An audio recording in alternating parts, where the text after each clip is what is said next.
YSR Congress party అధ్యక్షులు YS Jaganmohan Reddy గారు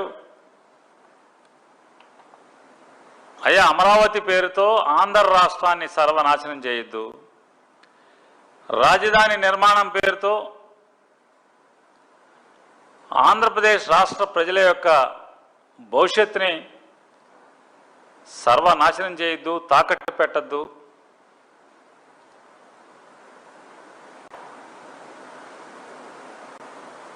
దానికి అమరావతిలో ఇన్ని లక్షల కోట్లు అప్పులు తెచ్చి పోసే బదులు లేదా అన్ని లక్షల కోట్ల రూపాయలని ఖర్చు పెట్టి అక్కడ ఏమొస్తుందో ఏం జరుగుద్దో ఎప్పటికి అవుతుందో చంద్రబాబు నాయుడు గారి యొక్క కలలుకనేటువంటి రాజధాని మరో 25 ఏళ్ళకు అవుతుందా, 50 ఏళ్ళకు అవుతుందా, లేదా ఎప్పటికి అవుతుంది అనేది చంద్రబాబు నాయుడు గారికే కాదు, రాష్ట్ర ప్రజలకు కానీ లేదా అధికారులకు కానీ ఎవరికి అంతుపట్టినటువంటి సమస్యగా ఉంది.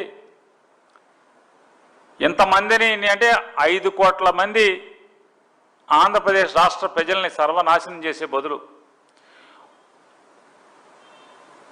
మచిలీపట్నం పోర్టు పూర్తవుతున్న దశలో మచిలీపట్నం, విజయవాడ, గుంటూరు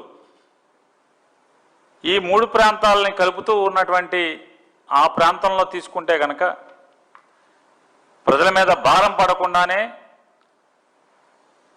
సెల్ఫ్ గ్రోత్ ఇంజిన్గా మావిగన్ అనేటువంటి ప్రాంతం సిరులు కురిపిస్తుంది. ఆంధ్రప్రదేశ్ రాష్ట్ర ప్రజలకి ఆశల్ని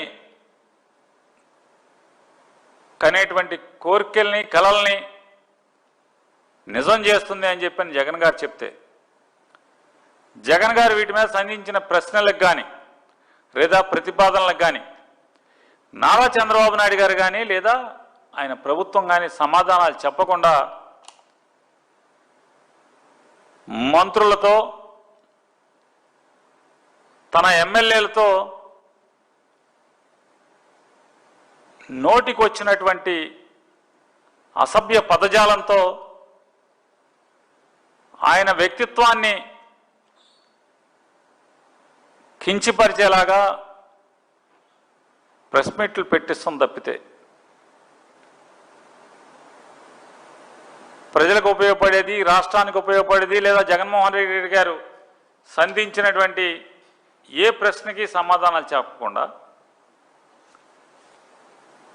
అమరావతి తంతుని కొనసాగించే ప్రయత్నం చేస్తున్నాడు.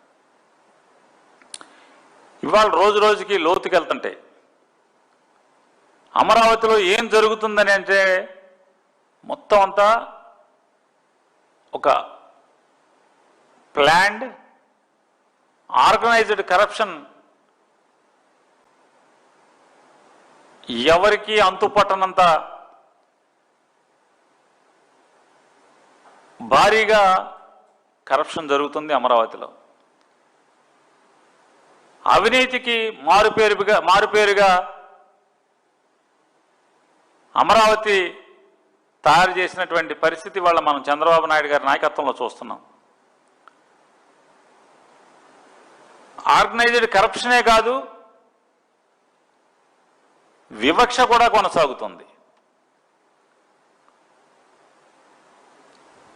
సిఆర్డిఏ చట్టంలో నారా చంద్రబాబు నాయుడు గారు చాలా రూల్స్ రాశాడు. చాలా రూల్స్ చాలా ఎంత కఠినతరంగా ఉంటాయంటే, నాకు ప్లాట్ ఇస్తే ఒకవేళ నేను అమరావతిలో రైతుని నేను, లేదా మీరు ఒక రైతు, మీరొకే ఒక రైతు, మీరు 1 ఎకరమో 2 ఎకరాలో సిఆర్డిఏకి మీరు రాజధానికి డెవలప్మెంట్కి ఇచ్చారు పూలింగ్ కింద ఇస్తే, నాకు 1250 గజాలు ఎకరానికి ఇచ్చేటువంటి గజం 1000 గజాలు రెసిడెన్షియల్, 250 కమర్షియల్ అంటున్నారు కదా. ఆ 1000 గజాలని నాకు 2 కొడుకులు ఉన్నారు, దాన్ని పంచే అధికారం లేదు. పన్స్టాక్ సిఆర్డిఏ రూల్స్ ఒప్పుకోవు, ప్లాట్ని సబ్ డివిజన్ చేయటానికి లేదు, 2 ఏళ్లకు ప్లాన్లు ఎవరు, ఇద్దరు దాన్ని అంటే ఒక తండ్రి కొడుకున పుట్టినటువంటి ఇద్దరు కొడుకులు ఉంటే, లేదా మీ తండ్రికో నా తండ్రికో పొలం ఉండి ఇస్తే మనం అన్నదమ్ములో లేకపోతే ఒక అన్నా చెల్లిలో ఇద్దరు అక్క చెల్లిలో ఉంటే దాన్ని సబ్ డివిజన్ చేయటానికి కుదరదు. చట్టం ఒప్పుకోదు. సిఆర్డిఏ చట్టం ప్లాన్ ఎవరు అట్లా ఇట్లాంటి అనేక రూల్స్ రాశారు నారా చంద్రబాబు నాయుడు గారు సిఆర్డిఏ చట్టంలో. కానీ ఏ రూల్స్ కూడా చంద్రబాబు నాయుడు గారికి వర్తించవు. దానిలో ఏ రూలు కూడా, అందులో రాసిన ఏ రూలు చంద్రబాబు నాయుడు గారికి వర్తించవు, చంద్రబాబు నాయుడు గారి చుట్టాలకు వర్తించవు, చంద్రబాబు నాయుడు గారి బ్రోకర్లకు వర్తించవు, చంద్రబాబు నాయుడు గారి బినామీలకు వర్తించవు ఆ రూల్స్ అన్నీ కూడా.